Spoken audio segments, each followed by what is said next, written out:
తెలంగాణ రాష్ట్ర మంత్రివర్గ సమావేశం ముఖ్యమంత్రి రేవంత్ రెడ్డి అధ్యక్షతన డాక్టర్ బిఆర్ అంబేద్కర్ సచివాలయంలో జరిగింది. 2 గంటలకు పైగా ఈ సమావేశం జరిగింది.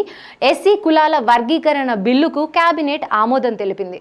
అంతేకాకుండా న్యాయ నిపుణుల సలహాతో ముసాయిదా బిల్లుకు తుది మెరుగులు దిద్దాలని రేవంత్ రెడ్డి అధికారులను ఆదేశించారు. దాంతోపాటు బీసీ రిజర్వేషన్కు సంబంధించిన బిల్లును కూడా అసెంబ్లీలో ప్రవేశపెట్టనున్నారు. వీటన్నిటికీ సంబంధించిన చర్చలు కూడా ఈరోజు జరిగాయి. అసెంబ్లీ సమావేశాల గురించి చర్చలు రాగా మార్చి 10 తర్వాత అసెంబ్లీ సమావేశాలు నిర్వహిస్తే బెటర్ అనే ఆలోచనలో కూడా కేబినెట్ ఆమోదం తెలిపింది. వీటితో పాటు మేడ్చల్ జిల్లాలో మూడుచింతలపల్లి, ఎల్లంపేట్, ఆలియాబాద్ అనే మండలాలను కూడా మేడ్చల్లో కలపాలని, అలా కలిపితే పట్టణ జిల్లాగా మేడ్చల్ అవ్వనుంది.